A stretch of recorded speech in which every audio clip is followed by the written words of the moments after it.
Welcome to Work in Progress, a podcast series where I pick the brain of thought leaders within the field of people and culture. My name is Pernille Brun, and in these talks we explore the latest trends shaping the future of work and the evolving landscape of modern organizations. In today's episode, I'm speaking with Jesper Diget, who is Group Chief People Officer, or CHRO, at Emagine. So my name is Jesper Diget. I'm 45. I've been in HR for 20 years or something like that. But my journey actually started in business school in Aarhus, where I studied at ASB, the equivalent to CBS, where I took a degree there in finance. Mm-hmm. And then I actually ended up in HR a little bit by chance. All right, so your background is within finance, actually? Yeah, I'm educated in finance, yes. All right. But I didn't actually really know what I wanted to do. I just knew that I wanted to be part of business life, being engaged, having some kind of influence of what is going on. Yeah. And then I had some friends working at Vestas Wind Systems, the largest renewable company in the world. Mm-hmm. And through a network, they got me in there in HR doing compensation and benefits. All right. So that's actually where the HR journey started, in a more financial aspect of HR. Yes, exactly. So I don't think many HR professionals have that background. No, but for me, it was huge benefits because companies, numbers is a big thing. Exactly. So the more you can actually understand and talk with finance and other stakeholders about the numbers, what is a P&L, all these kind of things. Yes, what is a P&L? It's actually a profit and loss. It's a ledger, right? How is the company doing? Mm-hmm. So what is your revenue? What's your turnover? How much money do you make? What's your margin? All these kinds of financial aspects that I think is some kind of, is often not spent enough time on from an HR side. I think you need to understand the business, but we can get back to that a little bit But that's later. very interesting because I met a few people who came from law, a ton of people came from law when you look at the HR departments. Not so many came from finance and stayed with HR. But it sounds like it's actually a really, really good background to have, to understand the business better, right? At least I think so. So I still love Excel and these kind of things, which make me a little bit of a geek once in a while. But I like the numbers, and I think if you don't measure it, it doesn't really happen, right? So that is deeply rooted within me. Yeah, and then knowing what to measure and how to measure it, right? So at least have an idea, and then. For me, you need to try things out, read some books, try and see if there's some theory or get inspired by others, you or my colleagues or others that have good ideas, and then you try it out. Yeah. It's better to try than just wait, right? So that I think is me. Then I spent 15 years in Vestas in various roles, went from the more analytical compensation part of HR into more of the, you can say, business partnering, Dave Ulrich kind of a thing, then into heading a region, then into heading a segment, then into running our executive business partnering for our executive management, and then into a bigger role where I had basically executive business partnering all HR operations, meaning service desk, data analytics, payroll, comp and bent, back to square one again. Yes. Before I was lucky enough that Emagine contacted me and I started here 2 years ago. Wanted to join, yes. But it's very interesting. So you actually wanted to stay with HR. It sounds like you developed yourself into, trying out different things, growing your department, growing yourself in the role at Vestas at least, and now you're here, and this is where the title CHRO came into the picture.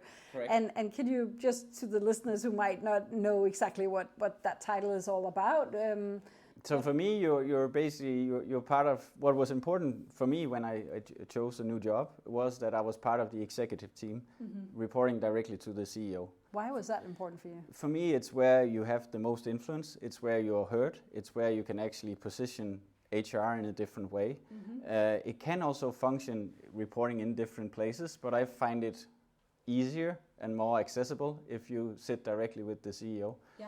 And so for me, that was a prerequisite for whatever job I took, that the reporting line was the right one for me. And was it meant to be like this, or did you have to carve your way in to get that seat at the table? No. here it was part of a given already. Then one thing is to get the seat at the table. Another thing is to stay there. Because if you don't create value, and you don't create value both for the business but also for your colleagues in running the other functions, there's no reason of being there. No. And I think that has always been my mantra, right? That it doesn't matter what function you run or come from, you need to create value for the business. Yes. And that means also when you sit in a leadership team that it doesn't have to be your exact function that needs to do the task or whatever, but if you're the best equipped to do it, you do it. Yeah. So when you sit there, and why was that important for you in the first place? So you say it's important, I hear it, and it was given here, it's not necessarily given everywhere. Why should people fight for it? Why does it matter? I think because the impact you would have on the organization and how you can actually influence culture, what kind of people you employ, what kind of development initiatives, how you basically run your business, right? What kind of values do you want to have? How do you live your values? What kind of consequence is there if you don't live up to your values? Yes. These kind of things. And that needs to be rooted in the top. Because if the top doesn't walk the talk, how can you ever expect the rest of the organization to follow? And leadership today is about creating followers, right? People don't just want to be led. No. They want to get inspired, they want to get motivated, they want to be developed, they want to be seen. And that's a tough job. Yeah. So when you sit there at that level, do you then mostly tell and influence, or is it also a dialogue where you get some inputs and ideas from what the other C-suite people want and need for the business? Two things. I think one of the biggest things you can do for yourself is to listen. So listen to understand, not to answer, right? So I get most of my input from my colleagues, both in the exec team, but also the MDs in the countries, from my teammates, from whoever in the organization. As long as you're willing to listen and you're curious, that's where you get all the meat, right? All right. And you actually understand what is going on in the business, what kind of initiatives do we need to create? Do we have something we can build on, or do we need to start from scratch, or what do you do? Yeah. So because I don't have all the ideas. Okay. I have some ideas. But the best outcome is when you team up. And that can be within the exec team, but it can also be across the organization. I find it actually most valuable when you create a team from the entire value chain, because you then get different perspectives. And it's normally you get a better solution. It's also easier to implement. So in terms of initiatives and things that you need implemented in the business, that you gather a team of stakeholders from different departments? Usually, we start in the HR environment based on input we receive. We come up with some kind of proposal, and then I drag in stakeholders, high and low, to test it out. What do you think? Can we do this? How would that work for you? If we try it out here, maybe then test it in a country or in a function, and then broaden it out to the entire business if it works. Interesting. So let me go back to the meetings you have at the C-suite level. Please, a little bit curious, because it's not that often we get to get a sneak peek into what's actually happening at those meetings. Can you honestly describe to us what's actually going on? How could a meeting unfold where you would say afterwards, oh, we had I had impact, we had impact as HR? Yeah, but I think that's where I might see things a little bit different, because I don't see myself as HR. I see myself as an equal business executive member as any one of the rest. So whatever topic we discuss, I have an opinion. I've studied the material beforehand. Yes. I made sure that I knew what I wanted to give of input or advice. Yes. And then, of course, if it's an HR topic, I'm the one driving the initial dialogue or conversation or facilitating it. Yes. But it might as well be our CSO or CCO, the commercial side of the business, actually coming with how do we attack these kind of clients or whatever. Yeah. And I really think that getting different perspectives and not being afraid of stepping into, I would say, the real business environment is the critical part to take here, or the critical path. Because I think HR have a tendency of being supportive, meaning coming from below or coming from being asked. I think we need to stop that. Okay. I think we need to be much more brave, and that starts with us in the top roles actually paving the way and showing that we are just as important as anyone else. We are the business. And it's very interesting you say that, because the way you show you're important is actually to take out the convincing part or trying to prove part, and be more, it sounds like, collaborative, and then really adding value by also adding your opinions to the other executives' matters, whatever is on the table. So it's more a dialogue, actually, an equal dialogue, it sounds like. At least that's what I'm trying to do. Of course, there are topics where they are much more experts than I am. Yeah.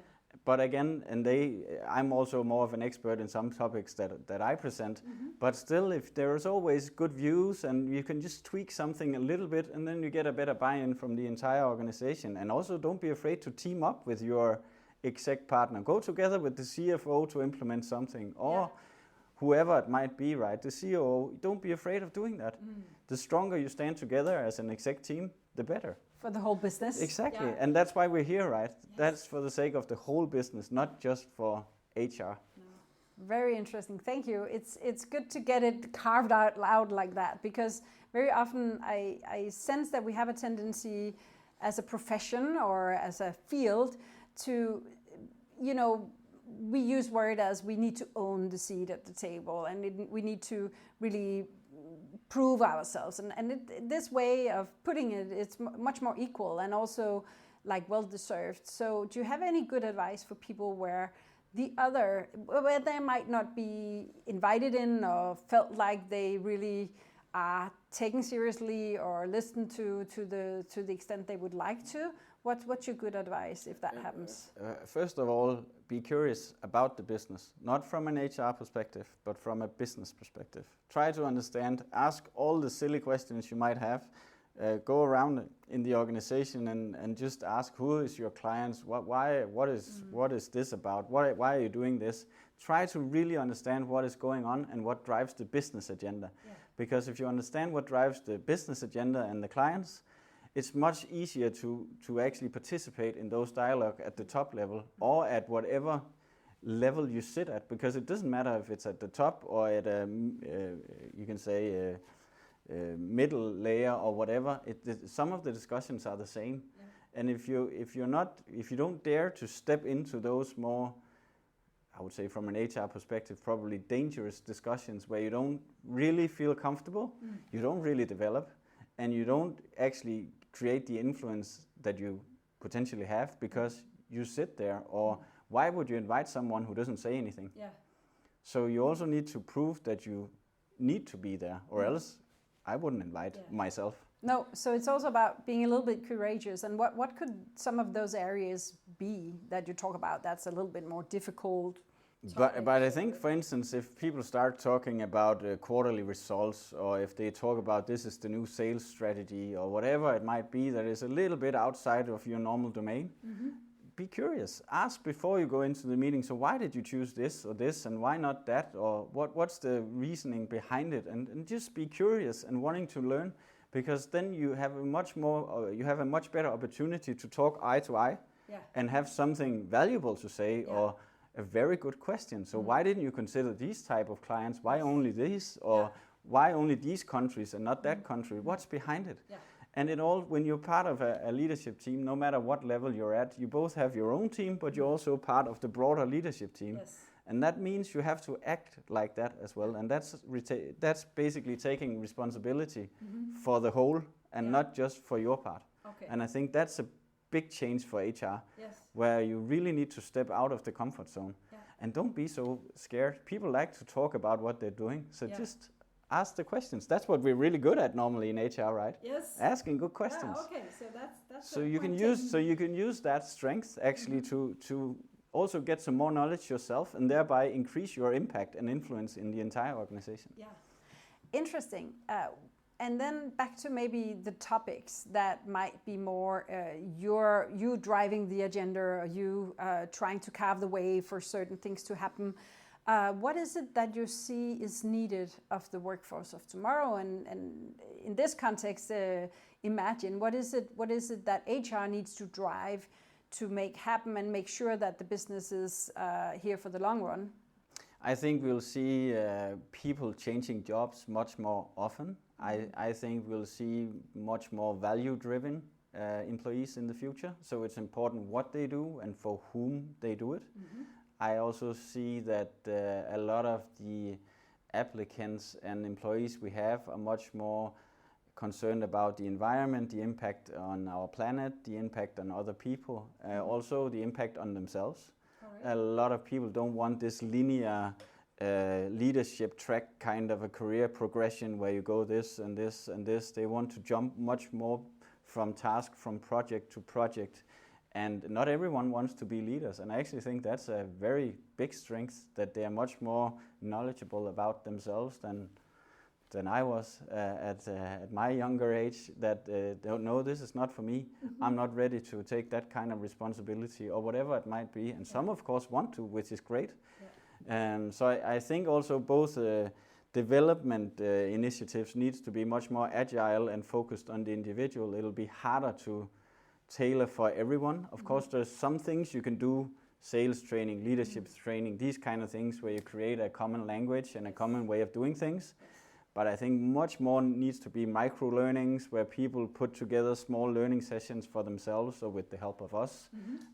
Much more online, much more on the fly than regular classroom training. All right. I think that's a big change. And so what does this mean for the overall initiatives and for anything you try to carve the way with HR for? I think it's harder, because you need to tailor it much more from the individual side than from, and then you go from there to there. It's much easier in a context to develop programs or learning initiatives or whatever when you know where it needs to end.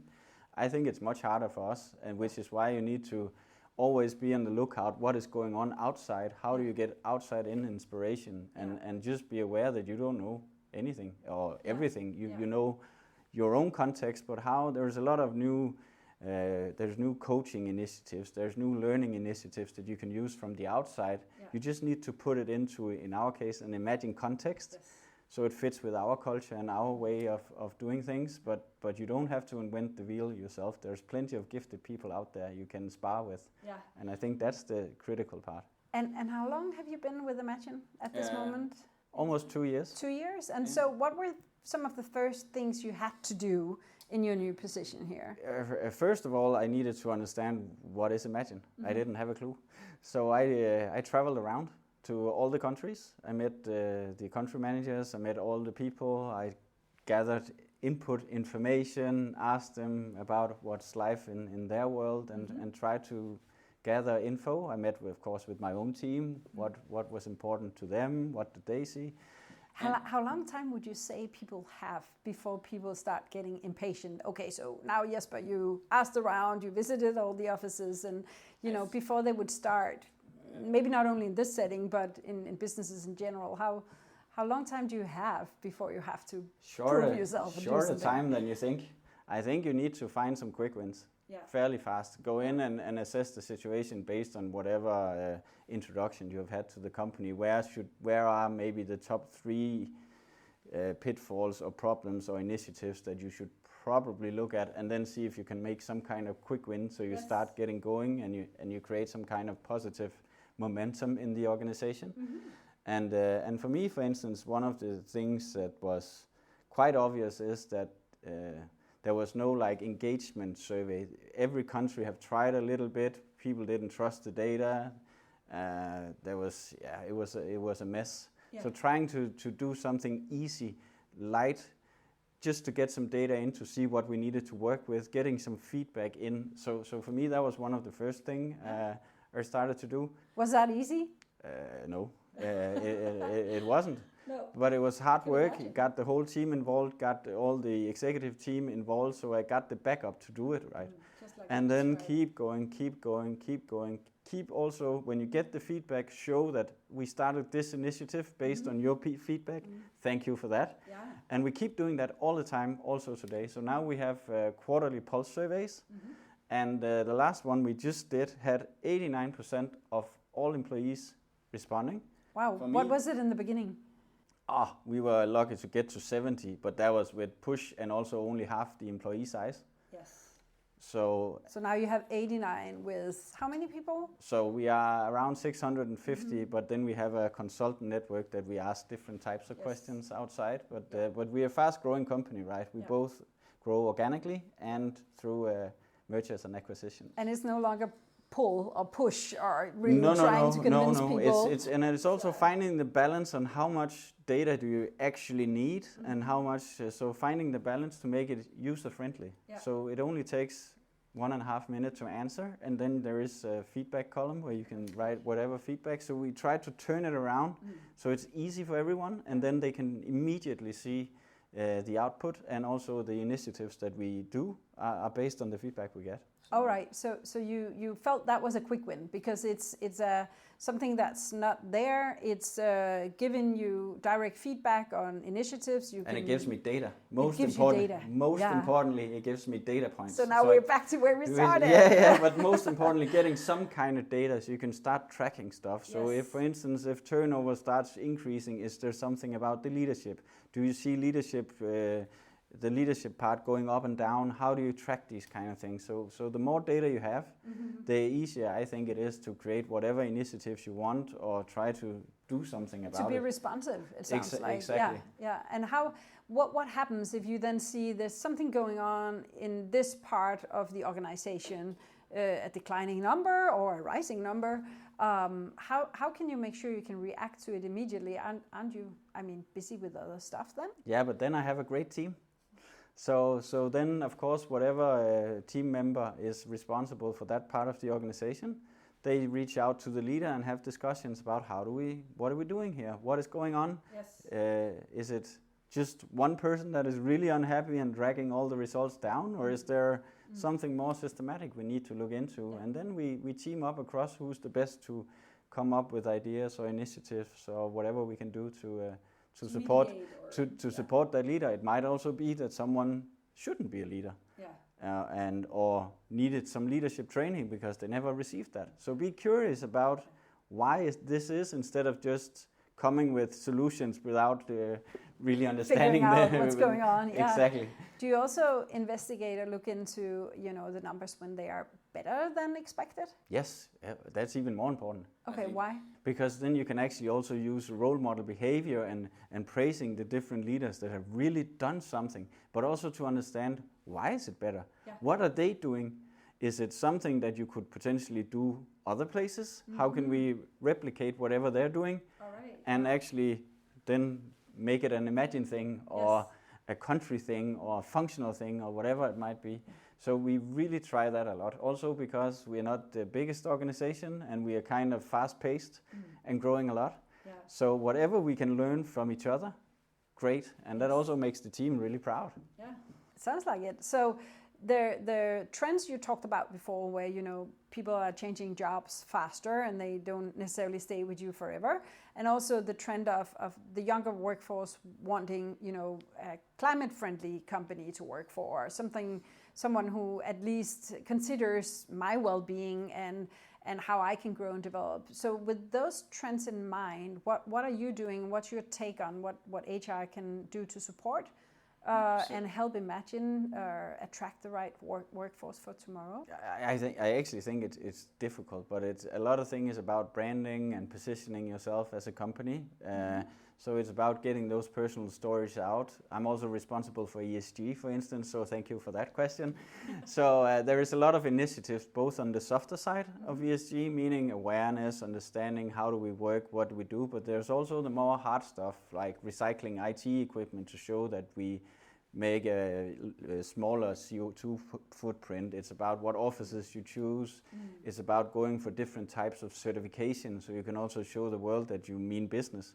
So we try to both on the hard front. That you are mean business? No, that we mean it seriously. That we really want to really take ESG as a serious matter, right? And go for these kind of certifications, EcoVadis, science-based target initiatives, all these kind of things that also shows the outside that you want to do this. Yeah, and it's not just something you say. Yes. So for me, that goes for my entire what I'm doing. You can't just say something without doing it. It's very important for me to be authentic to what you preach yourself. Yes. So you start out, you think about the whole employee life cycle, sounds like. So right from the beginning, how do we attract people and brand ourselves and position ourselves? How do we do better onboarding? How do you do onboarding on the fly so it becomes easier? How we, for instance, have an app where you, before you start, you can already get a login so you can start seeing small videos about who we are. Our CEO, myself, CFO, others have created like small videos about who we are and what we're doing, just to get that kind of feel that we are something special. And then trying to follow that through with different learning pills, different type of learning development initiatives along the way. And of course, making a proper onboarding when people then start the first day. What does a proper onboarding look like? It depends on the role. But we have a big thing for me is actually to align that also more across. Of course, there needs to be room for cultural differences, but there needs to be certain steps that people go through. So for me, it's important that there is a body. It's important that someone sees the person, takes care of the person. The first day? Not only the first day, but the first month.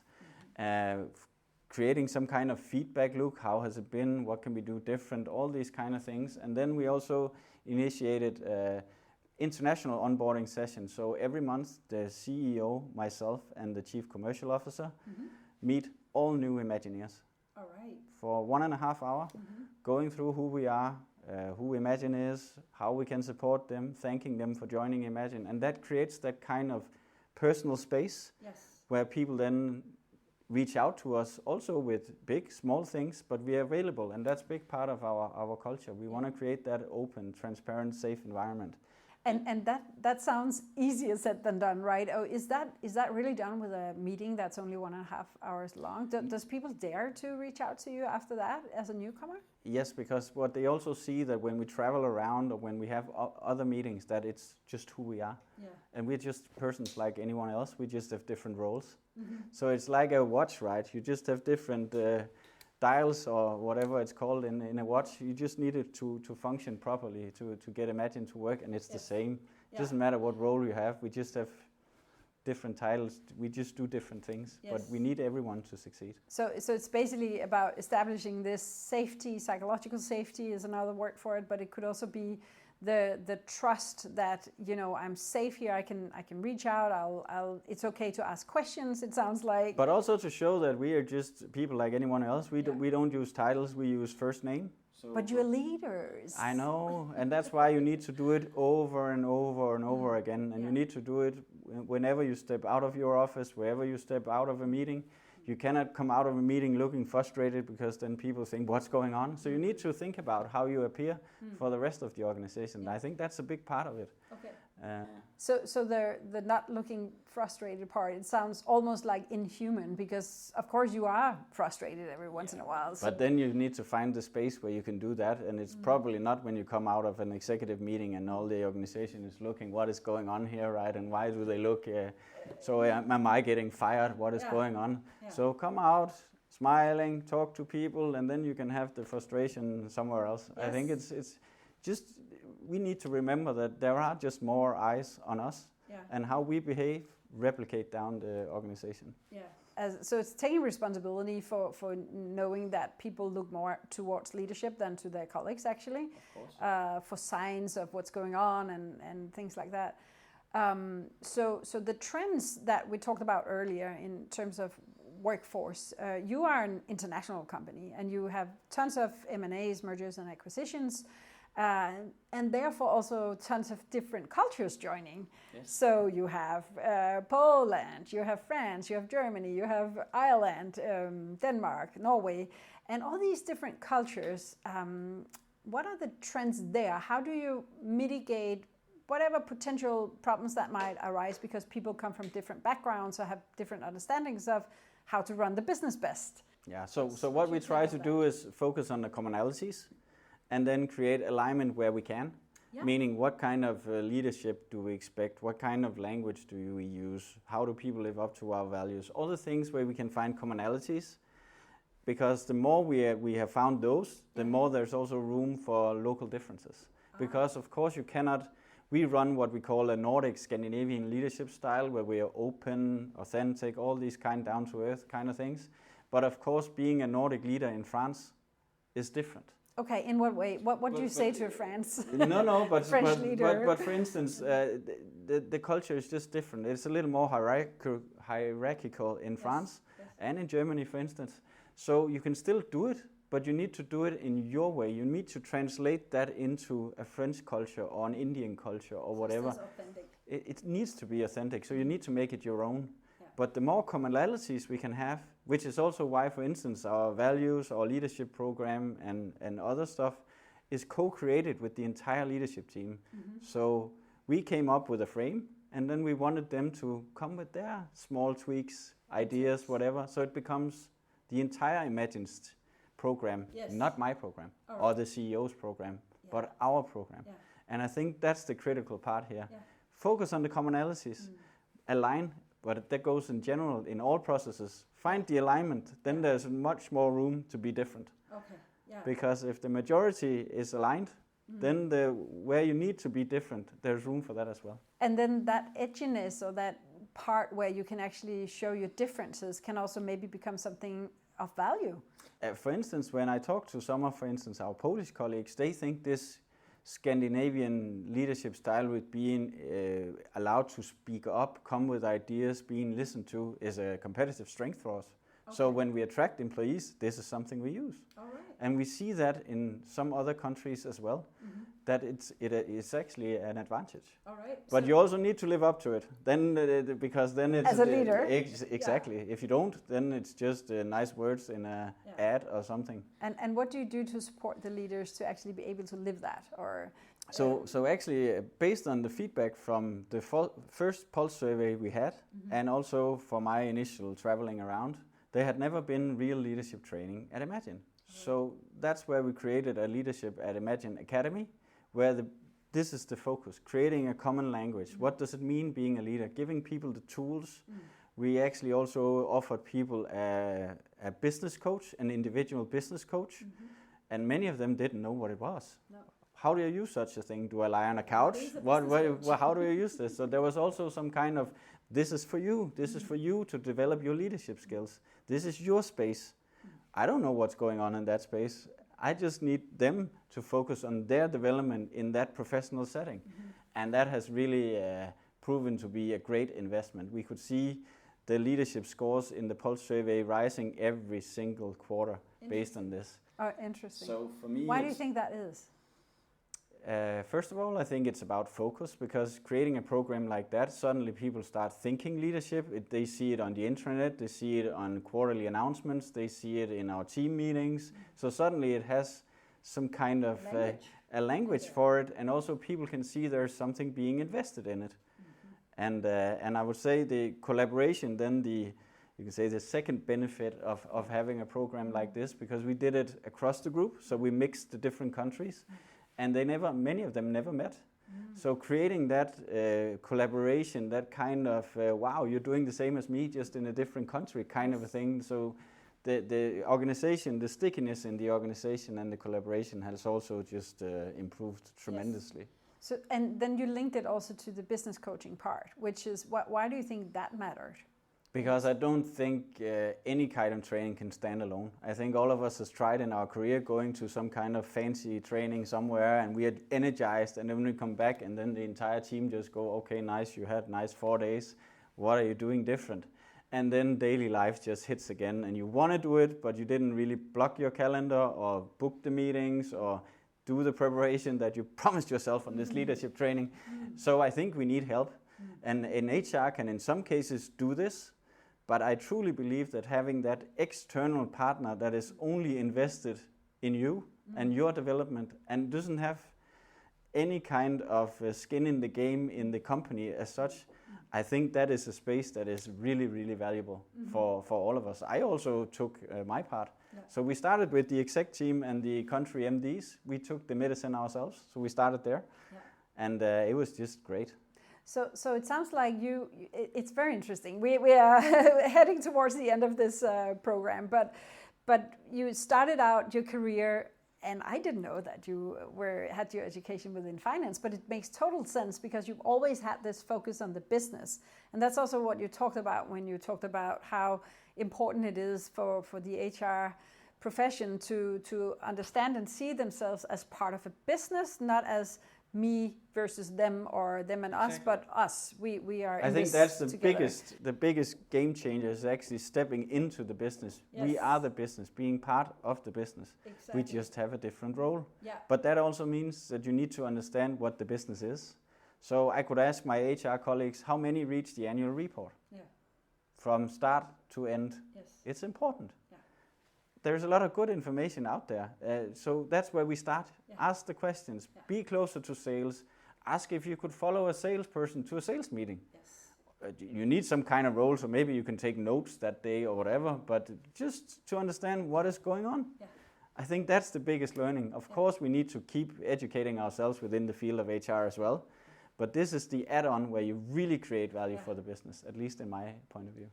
Awesome, Jesper. And then I think you almost rounded it up, right? Because it sounds like all the initiatives that you have started here at Emagine, but also in general, what you would do in any business where you were a newcomer like you were 2 years ago, ask curious questions, get to know the business, figure out some low-hanging fruits, quick wins, you called it. And for you, it was having data to actually build the initiatives from, so that you can speak with some numbers also.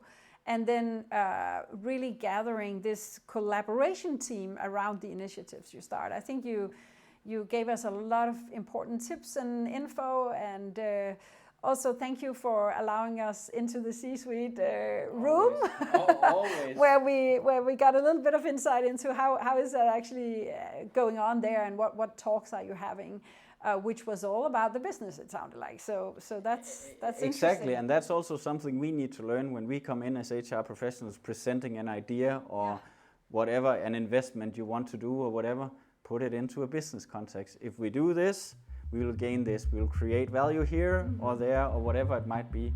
Put it into a business context. There is nothing worse than HR for HR. Thank you, Jesper. Let's end it here. Thank you. It's been a pleasure. You've been listening to the Work in Progress podcast on people and culture. If you enjoyed this episode, please feel free to share on social media. For more resources on people, culture, and working in a modern world, please visit getsession.com and check out our articles, guides, webinars, and more. Thanks for listening.